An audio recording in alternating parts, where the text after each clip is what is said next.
Hey, how you doing? My name is Ryan, and today I'm going to show you how to be the best minifigure collector you can be, all while saving you time, money, and maybe even a little bit of heartache. So I got a comment from a user named Peter Parker who writes, "Quick question for you, do you have every MCU minifigure? If so, that is awesome, and if not, still awesome." First of all, thank you for the comment, and to answer your question, no, I actually didn't have every MCU minifigure until today. I got a package in the mail with some older figures, and I can confidently say now that I have every single MCU minifigure as of April 1st, 2022, and that includes the Endgame Battle Pack that was just released. But regarding the older figures I purchased, how did I know what to get? Where did I get them from? And did I overpay for any of them? I'll be sure to answer all those questions and more, so consider this video your guide for being a great minifigure collector. Before we get started, if you're new to the channel, hi, welcome. I have a link in the description box below for my LEGO ideas page. I have two sets, the Art Kit and Mythbusters, both in the voting stage right now. If you like them, give them a vote, and if not, let me know how to improve them. Now, whether you're starting from 0 or 100 figures, your first step should always be research. You have to know what you have and what you want to get. I've talked about this in earlier videos, but you can use apps like Bricky or Brickset, websites like Brickopedia and Bricklink, or even just a spreadsheet, as long as there's a way to categorize what figures you have and what figures you want. This will help you avoid buying duplicates. Personally, I use Brickset.com as my list of all my figures, and then I cross-reference that list with Brickopedia to make sure I have all the MCU figures. But research is more than just knowing the figures.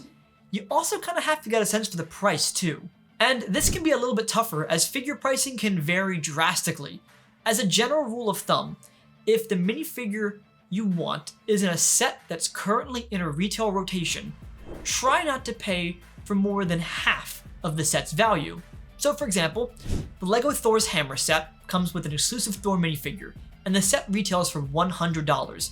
If I wanted to buy just the figure, I would try to pay less than $50 for that Thor figure.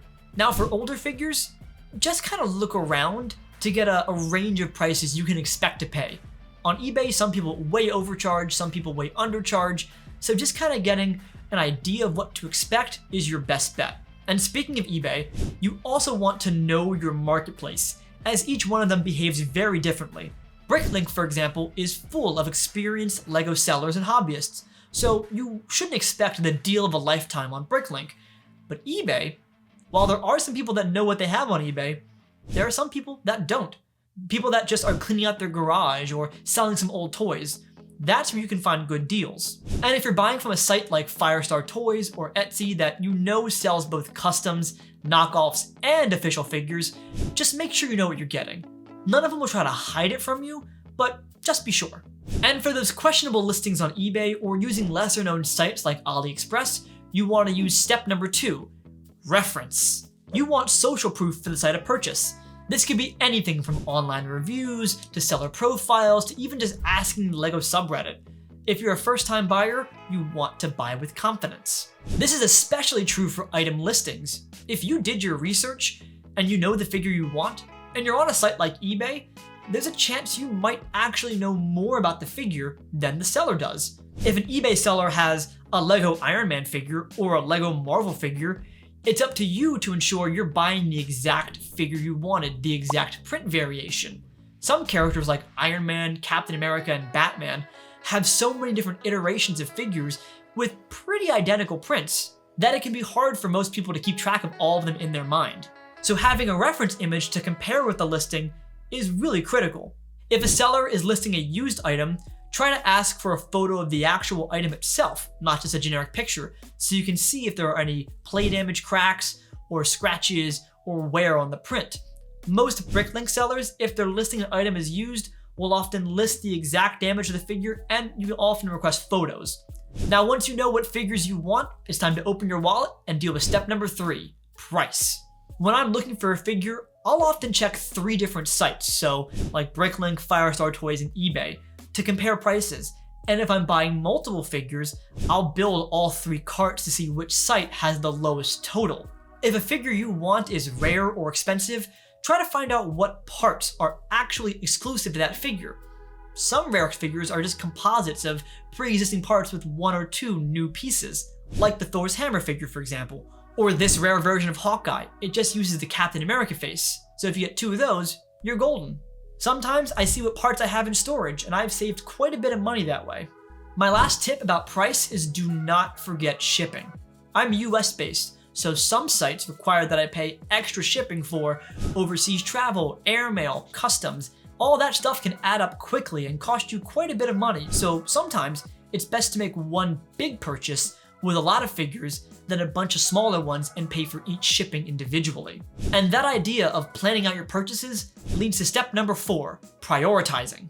Every figure has different value to different collectors, but for the most part, the quote-unquote generic soldier figures have less value to the main heroes and villains. So if you're looking to collect, try to prioritize the main characters first, the base of your collection. Some of the figures I bought in my last batch were these Ultron bots, because, well, they're not essential. Yes, I needed these figures to complete my collection, but I didn't buy them until I had all the figures I wanted first. I wasn't gonna buy an Ultron Sentry bot instead of the new Doctor Strange. But outside of character value, there's also personal value to the collector. Some people are die-hard Iron Man fans. Some people are die-hard Star Wars fans. So if you're just beginning to collect minifigures, think about the characters and figures you want, that you'd love to have, as opposed to the ones you quote-unquote need to have a complete collection. And if you already have the figures you want and you're looking at those quote-unquote necessary figures, look at the ones that are often in limited stock or rare and try to build a cart around prioritizing those figures first. Drax, for example, is a figure that can be harder to find for a good price, so when it's in stock on Firestar Toys for a good deal, I try to make a purchase on that site first and foremost. And once you've made your order and you bought the figures you want and or need, it's time for the fun part. Step number 5, showcasing. It's time to think of a fun way to display your figures, to showcase your collection, and there are endless options here. You can use stadium bleachers, acrylic cases, a custom base like I have for my more rare figures, putting the figures with their sets, or as I like to use the most, picture frames. My special display frame for my Marvel board uses a bunch of 2x1 plates, kind of like a pegboard.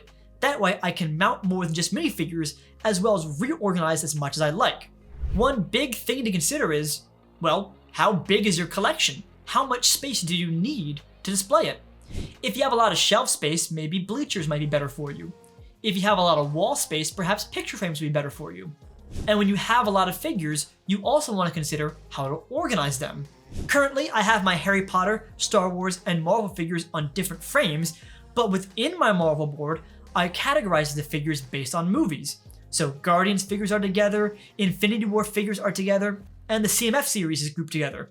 Oftentimes, I'll group individual sets as clumps in my Marvel board to make organization that much easier.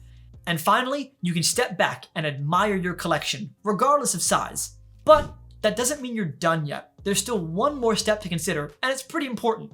Step number 6, servicing.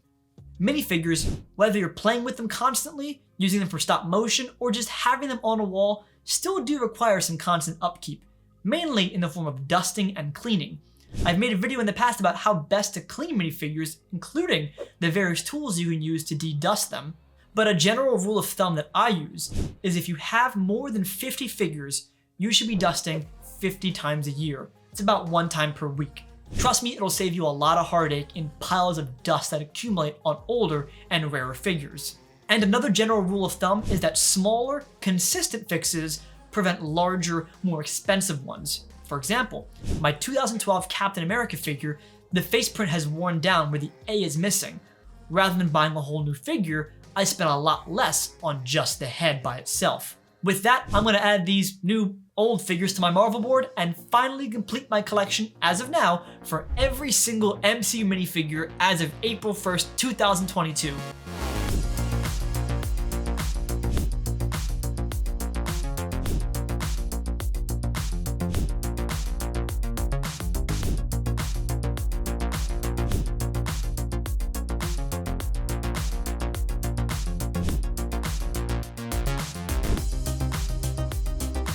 So with these 6 steps in mind, research, referencing, pricing, prioritizing, showcasing, and servicing, you have the tools you need to become a great minifigure collector.